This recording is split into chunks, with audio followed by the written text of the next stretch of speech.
It's great to see you as we're almost to mid-January, and we've learned a little bit about Alabama men's and women's basketball and SEC play. But how's everything going? Roll Tide.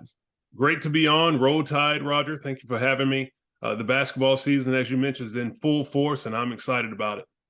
Well, let's start with Alabama men's basketball. As we've seen the Crimson Tide, of course, get off to an unbeaten start so far in SEC play. Last night, a good performance against the Arkansas Razorbacks. Just first of all, what were some of your takeaways from the win in Fayetteville?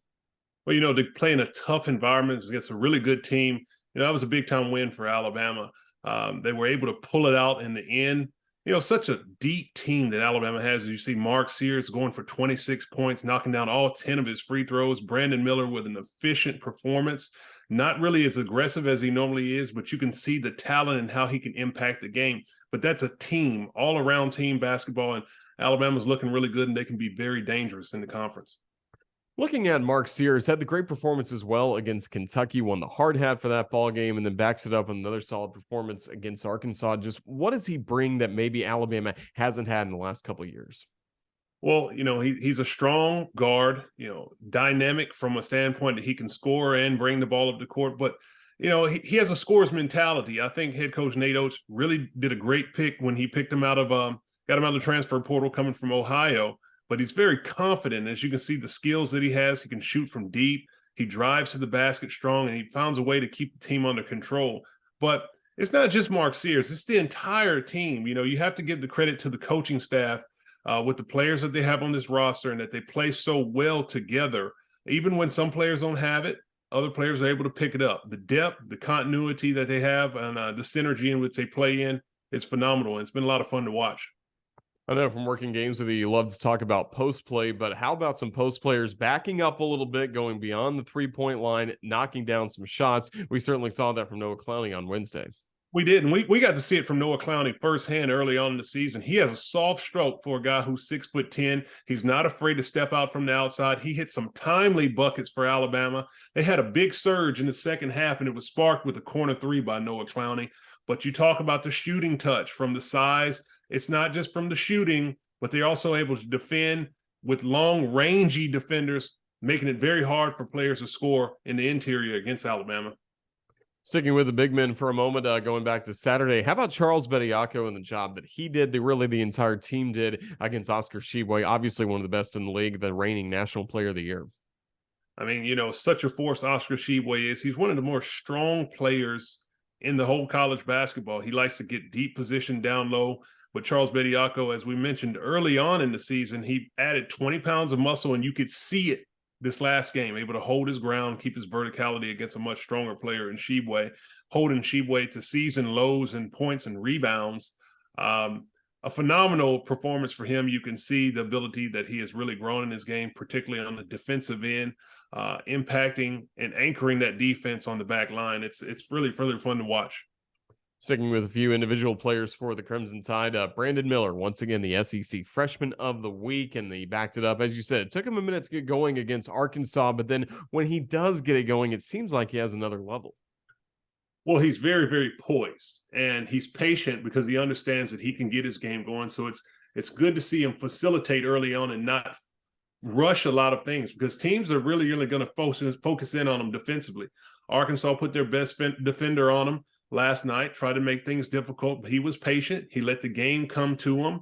And when you give him a crease, when he finally gets a clean look, he makes it pay, as you could see last night with two big back-to-back threes that really, really calmed down Bud Walton Arena last night. So an outstanding performance. He plays with a character and a pace and a poise much more older than a freshman.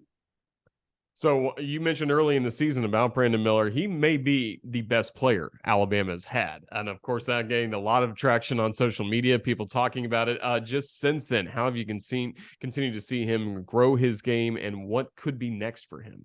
Listen, I said that, and, as a player that played at University of Alabama, I'm not saying that just to have a hot take, on social media. Alabama's had a lot of great players, dozens, all the way back from Jerry Harper, Leon Douglas, T.R. Dunn, Robert Ory, Latrell Sprewell, James Hollywood Robinson, Mo Williams, Erwin Dudley, recently with Redden Obasanjo and Herb Jones, and that's not to leave anyone out, but when you talk about a 6'9" freshman who has perimeter skills, steps right onto the court against some of the best teams, number one teams in the country. They know what they're doing to try to stop him. And you see him able to put up big numbers, big rebounding numbers, and the team is winning. You have to question, he might be one of the best players that has ever played and wore the crimson jersey. And so I would say, as you mentioned, how much longer are we going to get the chance to watch him on campus? So get your tickets, come check this team out, check out Brandon Miller, because head coach Nate Oates has something brewing. And, it's really, really fun to watch, and you need to take it in. And you get those tickets now as Alabama gets ready to come back to Coleman Coliseum on Saturday to take on LSU. And the Crimson Tide, again, riding high at the moment, off to a 4-0 start, obviously ranked 4th in the country. But just how important is it to keep defending the home court and keep this momentum going into Saturday? Well, I think they have a really good rhythm going. And the momentum is very important. But as you can see, this team can beat you in many different ways with different players stepping up. So I think they have a nice swagger about themselves, as you can see going into Fayetteville, which is a very tough place to play. They didn't back down from the opening punch that Arkansas tried to throw. So they're not just a skilled team and a long team. They're very, very tough and resilient. They're taking the mentality of the head coach, and I think they're prepared. I think they have a little bit of a chip on their shoulder from last season because they had high expectations to continue their run from the SEC championship year. But I think momentum will be very important, and they'll keep that going. I expect them to continue that same type of tenacity against LSU. Do you feel like that Alabama has separated itself along with maybe Tennessee as those two teams to beat so far in the SEC? I do. I think preseason, I think a lot of people were high up on Kentucky, as was I. When you're returning the top player in the nation on your roster with a lot of talent, Kentucky's going to be the one you think is the top pick. But Alabama has shown this year that they are the class of the SEC, alongside with Tennessee, the SEC tournament champions from last year. I think those two teams have made a little bit of distance from the rest of the field. Arkansas was picked to have a great season, but they've been riddled with injuries with some of their top players. They've struggled early on in SEC play, but Tennessee and Alabama really seem to have it going. And it's going to be a lot of fun to see who wins this league. It really will be. So that's a look at Alabama men's basketball as the Crimson Tide are off to a good start in SEC play.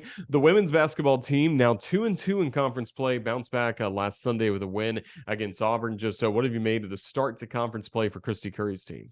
They bounced back in a big way. A disappointing loss that they had against Missouri at home, a chance to take themselves up to 2-1 in the league. They dropped that one, but able to bounce back. I talked to head coach Christy Curry after that game against Auburn, and I said, what was the difference? She said toughness. So to see the toughness that they were able to go on the road in a tough environment against a rival team, keep their winning streak going against Auburn, 8 in a row, an outstanding performance. This is the potential that you want to see from Alabama women's basketball. They have an opportunity come up next to extend their winning streak. We'll see what they can do. What's made the difference in terms of toughness? Who are the players that have had to step up when they've been called upon for Alabama?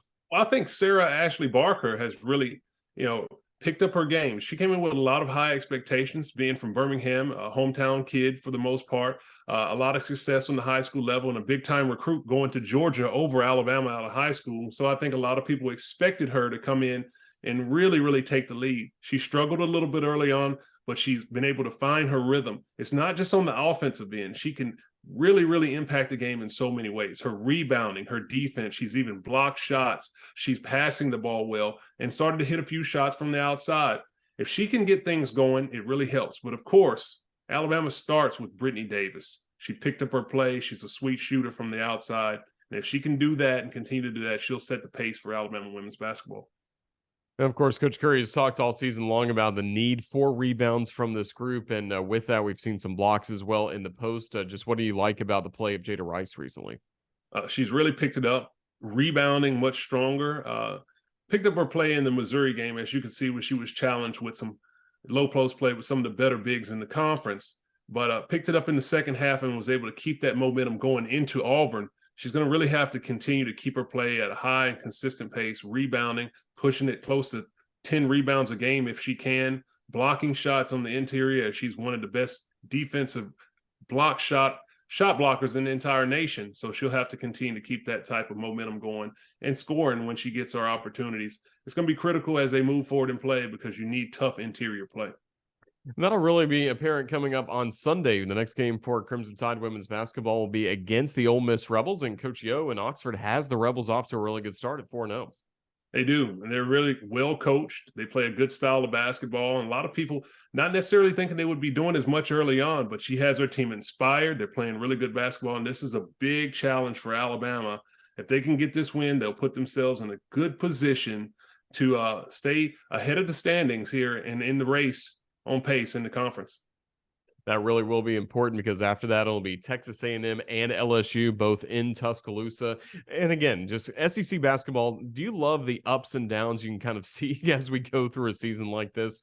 Because again, there's so much talent in the league. We talked about this a lot when we were in Birmingham for SEC Media Days, but it seems like all that talent is living up to the hype so far this year, both men's and women's. It is. I mean, it's fun to watch. You know, you do want a little bit of parity in the league. Obviously, when you talk about the women's side, you have South Carolina and LSU who are definitely setting the tone for the league. But as you can see, Alabama is trying to keep the pace. It's not going to be an easy game any single night. And as a fan, you know, and an analyst that gets to watch it, I love to see close ball games. I like to see them to be competitive. And of course, when Alabama's competing, that makes it even better. It really is. Well, Richard Hendrix, you do a great job on SEC Network Plus. We look forward to your next broadcast. And thank you for spending some time with us today on the Crimson Tide Sports Network. Thank you. Thank you for having me.